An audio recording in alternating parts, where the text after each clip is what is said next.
Dear friend, today just now I am available here and I want to say good evening to all my followers and the person which is connected with me just now in front of my channel.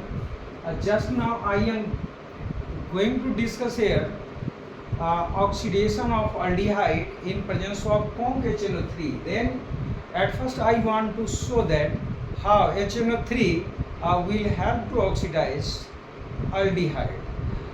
We know that aldehyde readily oxidize to corresponding acid having same number of carbon atom.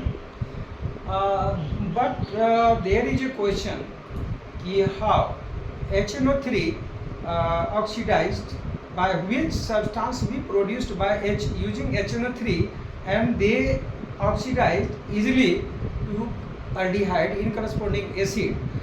इसको देखने के लिए चूँकि यहाँ पर दो concept आपको आएगा, एक पार्शियल इक्वेशन मेथड से इक्वेशन कैसे बैलेंस करते हैं and from here nascent oxygen become because when we say that oxidation of aldehyde, आप पहले भी देख चुके हैं। मान लीजिए कि हमारे पास एक फॉर्मल्डिहाइड है या कोई कॉमन अल्डिहाइड हम ले लेते हैं, अल्डिहाइड कॉमन अल्डिहाइड, तो ये अल्डिहाइड ले लिए और यहाँ पर ऑक्सीडेशन इसका जैसे लिखते हैं दैट मीन्स नेसेंट ऑक्सीजन।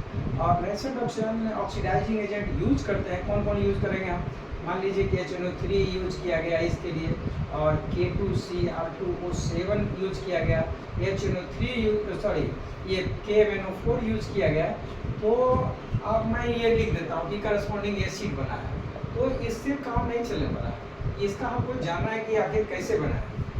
तो इसी पर हम अभी चर्चा करते हैं HNO3 का। तो देखिए सबसे पहले यही देखेंगे कि HNO3 जैसे ही यूज करते हैं, कौन HNO3, कौन का मतलब होता है कंसंट्रेट। कंसंट्रेट मीन्स जिस सब्सटेंस के विषय में बोला गया दैट मीन्स ये होगा 98% HNO3 तो 2% वाटर, ये देखना 2% वाटर, और 95% होगा तो ये 5% वाटर होगा। वाटर ये ऐसा मिक्सचर को कौन बोला जाता है, ये CONC-HNO3 है। हाँ, ये CONC-HNO3 जैसे ही ये क्या करता है, इसको रिएक्शन के समय ये टूट कर NO2 बनाता है, आपस में डिकम्पोज NO2, नाइट्रोजन डाइऑक्साइड, इसको बोला जाता है नाइट्रोजन डाइऑक्साइड, नाइट्रोजन डाइऑक्साइड।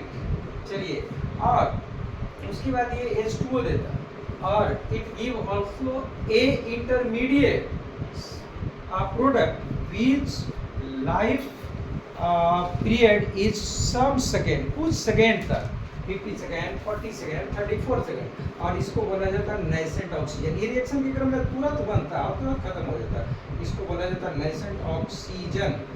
समझ गए? आप देखना है हमें इसी से मतलब था ये नेसेंट ऑक्सीजन।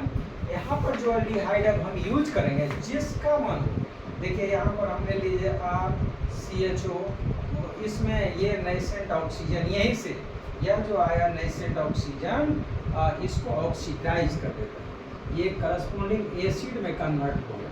क्लियर? और ये हो गया aldehyde, common aldehyde, common aldehyde. अब जिस अल्डिहाइड का मन हो यूज कर लीजिए। फिर देखिए अगर हम ले लेते हैं acetaldehyde CH3CHO plus nascent oxygen, ये नेसेंट ऑक्सीजन जैसे यूज करेंगे तो आपको बना दिया इथेनोइक एसिड CH3COOH, तो कहाँ से आया, ये HNO3 से आया और यहाँ पर आप लिख देंगे। अब लिखिए ये HNO3 और यहाँ ब्रैकेट में लिख देना C, मतलब आधा अधूरा कुछ नहीं रहे। ये हो गया इथेनॉल, ये इथानॉल, और ये हो गया nascent oxygen, nascent oxygen, nascent oxygen.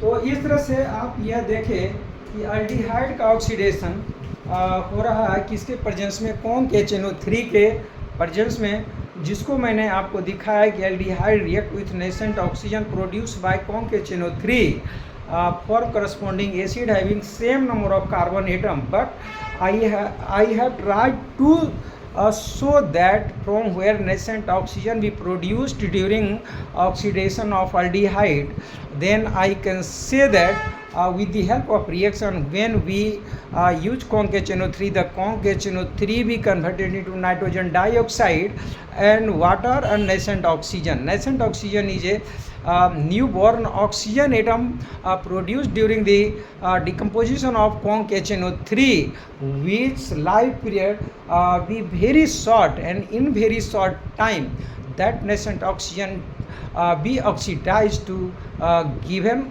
aldehyde in corresponding acid.